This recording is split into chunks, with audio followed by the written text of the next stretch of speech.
Strong Mind. Part 2.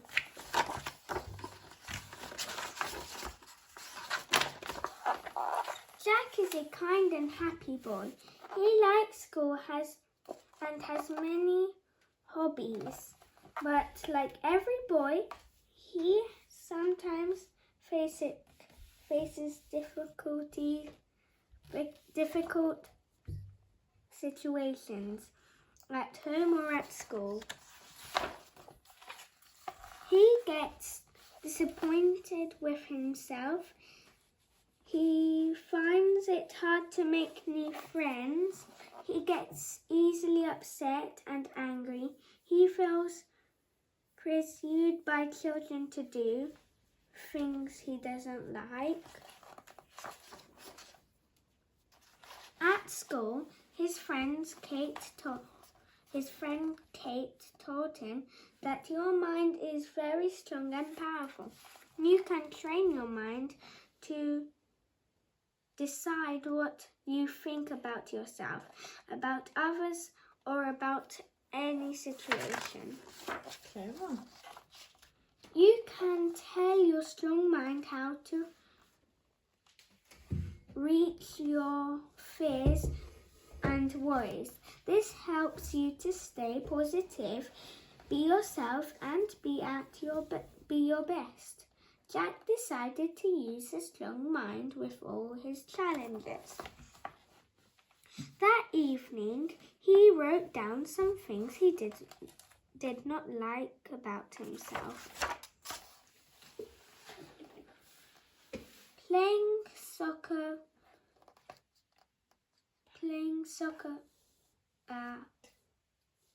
badly, struggling with piano lessons, a poor test result at school, having a few friends. However, behind everything disappointment, every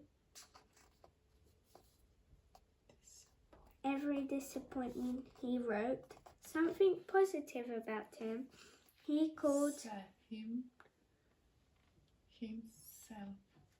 himself. He called his positive list. Jack's positive list helped him to remember what made him proud.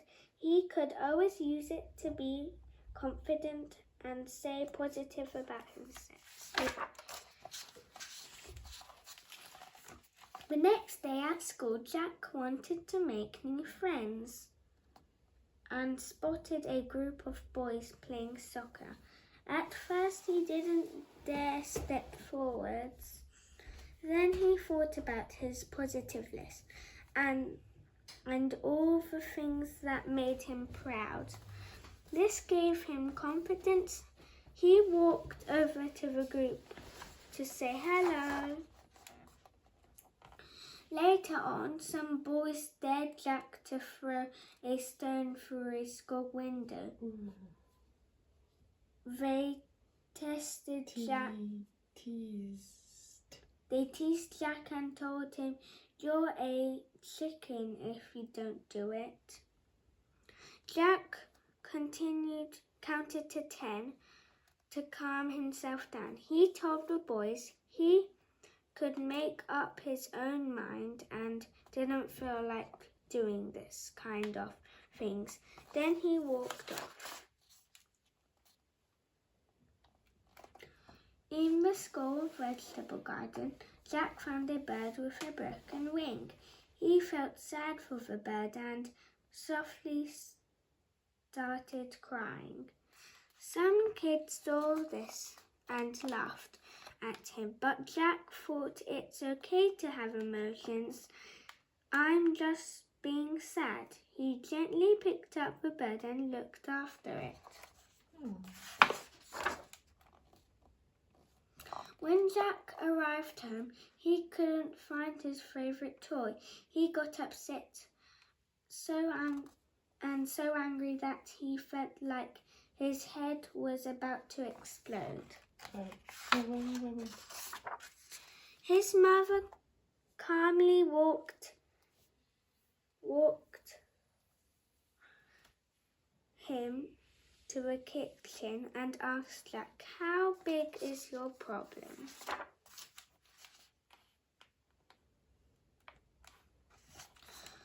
On the fridge, Jack read a problem list he had made together with his parents. Ginormous. You need a lot of help from an adult. Big, you can solve it with some adult help. Little, you can solve it with a little reminder. Tiny, you can fix it all by yourself. I think it might be little, Jack said. Calmer now. Well, shall I help you find your toy then? His mum asked. Mum and Jack tried to find his toy together.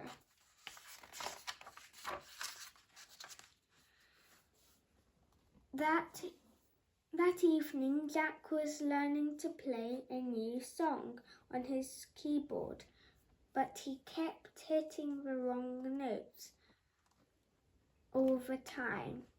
Jack was frustrated and felt like giving up. Then he told his mind, "Keep trying your best, you can do it." He kept trying and finished the song without any mistakes. Jack felt very proud. As Jack was getting ready for bed, he thought about the school camp he had the next day. Jack was a little bit scared to go camping for 2 days and was nervous about being away from home. Oh, poor Jack. Whilst his dad was tucking him in, Jack asked Daddy, "Is it okay to be a bit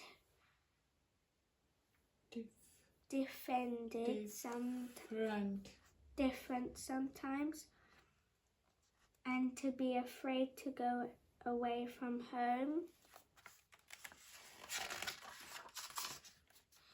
"You're fine just as you are, Jack," said his dad, "and of course it is okay to be scared sometimes. I've been scared many times in my life." His dad smiled. "Everyone feels a little bit scared when doing something for the very first time, but that's how we learn." Jack felt comforted that it was okay to have fears. Jack was tired from a long day. He was less worried about school camp and happily fell asleep, and his mind grew just a little stronger that day. Oh, good.